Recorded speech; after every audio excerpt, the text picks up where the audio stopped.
Jean-Marc Chipot, vous y étiez à cette manifestation cet après-midi? J'étais au Trocadéro, oui. J'étais au Trocadéro et je vous confirme que c'était une manifestation qui était tout à fait bon enfant. Je relève juste, vous avez deux accroches là sur les bandeaux en bas de l'image. Vous avez anti-pass et anti-vax. C'était pas une manifestation anti-vax. Vous avez des vaccinés, des non-vaccinés. Vous avez des gens de toutes origines, de tous milieux sociaux.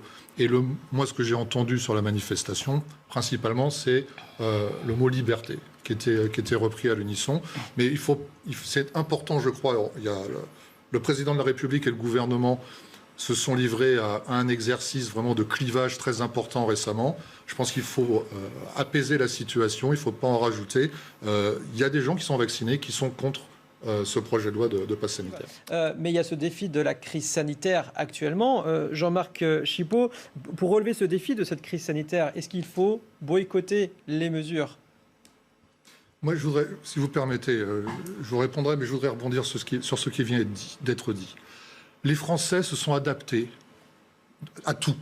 Ils se sont adaptés à toutes les contradictions qu'on leur a infligées depuis 18 mois. S'il y a quelqu'un qui s'est adapté à rien, pardonnez-moi, c'est plutôt Emmanuel Macron et le gouvernement. Je suis assez d'accord avec ça. Voilà. Depuis le début, quel est le problème? Quand la crise a commencé il y a 18 mois, quel était le vrai problème? Il fallait sauver des vies. Il fallait sauver des gens. Nicolas Dupont-Aignan, le 27 janvier 2020, est allé à Matignon réclamer des masques FFP2, des lits, des respirateurs, des traitements. Voilà. On nous a rionnés, on nous a accusés de surfer sur les peurs. Bien. Le problème aujourd'hui, quel est-il? C'est l'Institut Pasteur qui l'a pointé du doigt en premier. Et d'ailleurs, tout le discours d'Emmanuel Macron du 12 juillet est tiré de ce corpus d'articles de l'Institut Pasteur. Il nous dit quoi, l'Institut Pasteur? Il nous dit qu'on a le variant Delta qui est arrivé. Il est arrivé mi-juin. Et effectivement, on était à l'époque à un taux de reproduction du virus de 0,5 à peu près. Là, on est en route vers 2, je crois qu'on est arrivé à 2. Le problème, quel est-il? C'est qu'on n'a pas suffisamment de lits pour faire face à une éventuelle remontée du taux d'hospitalisation en France. Et le problème que l'on a, c'est qu'on n'a pas assez de lits. Et au mois d'août, on n'a pas assez de personnel. Et l'Institut Pasteur donne une recommandation au président de la République qui est claire, qui dit il faut absolument que vous remontiez le taux de vaccination de 10% pour lisser la courbe, pour passer le mois d'août, pour enjamber le mois d'août et lisser la courbe sur le mois de septembre-octobre. Mais on n'a rien réglé. Donc, OK pour le constat. On boycotte maintenant, dans ce cas-là, si on n'a pas assez de lits. Est-ce que la solution, c'est de boycotter? Mais vous boycottez, comment ça va être mis en place, tout ça? Vous avez un conseiller en communication d'un ministre, on ne sait pas lequel, qui s'est permis quand même cette semaine de dire que ceux qui n'étaient pas vaccinés, 20 millions de Français, excusez du peu, on allait leur faire une vie, je cite je suis dans le champ lexical du conseiller du gouvernement, on allait leur faire une vie de merde. Ça a été prononcé, ces mots-là. C'est-à-dire qu'on a un gouvernement aujourd'hui qui cible 20 millions de Français et qui dit on va vous faire une vie de merde. Parce qu'il n'est pas question de pénaliser, textuellement, je crois, la famille qui va emmener son enfant à l'aquarium à La Rochelle. Mais ce qu'ils n'ont pas compris dans ce gouvernement, c'est que les gens qui sont ciblés sont principalement des gens qui sont dans les CSP les plus bas, ce sont des gens qui sont pauvres. Est-ce que le gouvernement imagine être une vie de merde, c'est-à-dire pas sortir, aller boire un mojito dans un bar lounge, pas aller au cinéma, pas pouvoir prendre des TGV longue distance, pas pouvoir partir en vacances à Ibiza? C'est déjà leur vie, sauf que c'est pas une vie de merde, excusez-moi.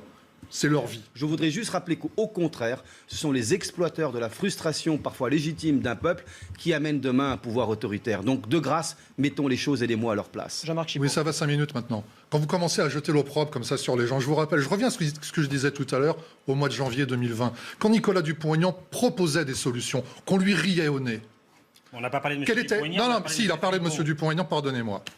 Quand Jean, je sais plus si c'était, non, c'était pas Castex à l'époque, peu importe. Édouard Philippe. C'était Édouard Philippe. Quand Dupont-Aignan proposait à l'époque tout ce que j'ai énoncé tout à l'heure, quelle était la réponse du gouvernement? Un Doliprane et vous rentrez chez vous. C'était ça la solution responsable du gouvernement à l'époque. Il n'y avait rien d'autre. Il n'y avait rien d'autre. Et la réponse du gouvernement après, ça a été sur des traitements dont on ne savait pas s'ils fonctionnaient. La réponse du gouvernement, c'était interdiction de revenir sur la liberté de prescription des médecins. Donc moi, à un moment donné, il faut arrêter de dire tout et n'importe quoi. Aujourd'hui, quel est le problème des Français? Quel est le problème de la France aujourd'hui? Moi, j'étais interviewé au Trocadéro tout à l'heure par la télé nationale suédoise. Télé nationale suédoise. Ça les intéresse, figurez-vous, ce qui se passe ici. Et ça nous intéresse aussi. Qu'est-ce qui se passe en Suède? Qu'est-ce qui se passe en Suède? Le taux de mortalité pour 100 000 habitants en France, il est de 167. En Suède, il est de 142. Ils ont confiné? Non. Ils ont fermé les bars à 23h, à 20h, pardon, à 20h. Le port du masque, il est recommandé dans les transports en commun. Voilà. Alors, il n'y a pas une politique. La solution miracle, elle n'existe pas. Monsieur, et je vous mets en garde sur une chose. Imaginez que pour des tas de raisons, notamment la radicalisation qui est en train de se créer entre les différentes parties du corps social en France. Imaginez pour X raisons que le vaccin ne vienne pas à bout de ce variant Delta, de ce variant indien.